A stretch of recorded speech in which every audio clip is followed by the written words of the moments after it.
thing I want to get into here, Mark, is the idiotic comments like Dan Mullen making excuses saying we should have not played the bowl game. I don't want to hear that. That to me is just absolutely ridiculous. You didn't feel like you had the players to play the game. Cancel the bowl game before. Don't go out.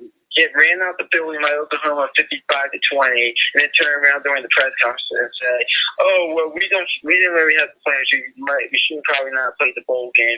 That is absolutely ridiculous. Georgia had the same amount of players as Florida did, with all their main stars staying out which is another issue. And Georgia came back down 21-10 against Cincinnati. So I don't want to hear any excuses from Dan Mullen and Florida at all about losing a game 55-20. That is absolutely ridiculous on a national stage like that in the Cotton Bowl, and it's just very angry hearing that from him. It seems like all he does is make excuses, like when they lost to Texas A&M.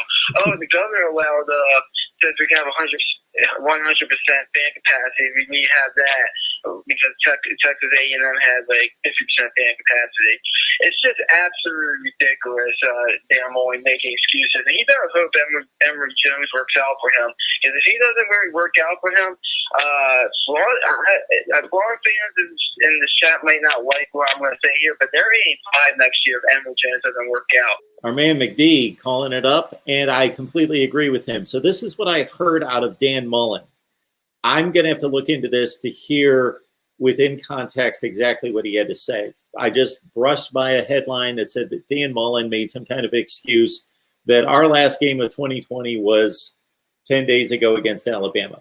Okay, completely agree with McD. Unless I look into it and it's different than it sounded, Dan Mullen needs to shut up. Stop making excuses. Own it.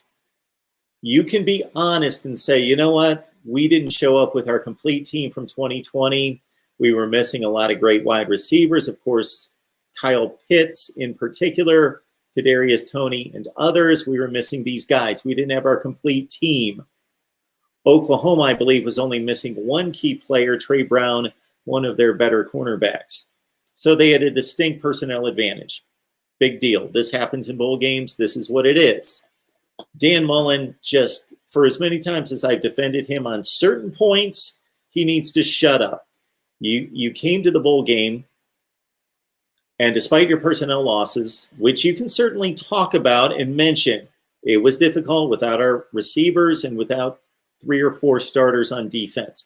But it's my job, and it's our coaching staff's job to prepare the players that we have to fight and to scratch and claw and do whatever we can to not be embarrassed and to play our best game. We did not do that. We failed miserably. I need to be held accountable.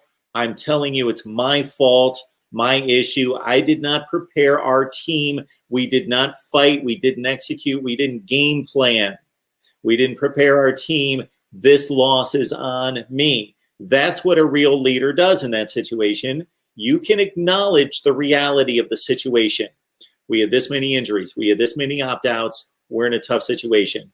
But, hey, we're competitors.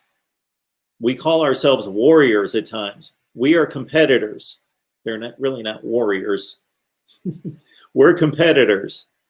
We need to go out there and compete. Otherwise, we were embarrassed, and it's my fault. Yeah, Dan Mullen needs to shut up about making excuses for losing by 5 touchdowns in the Cotton Bowl. I'm going to look into those comments. Again, I just brushed by them, but that's what it appears to be because he made the statement that our last game was played 10 days ago to basically say this wasn't us. This wasn't our 2020 team. You know what? You play with who you have and you don't make excuses.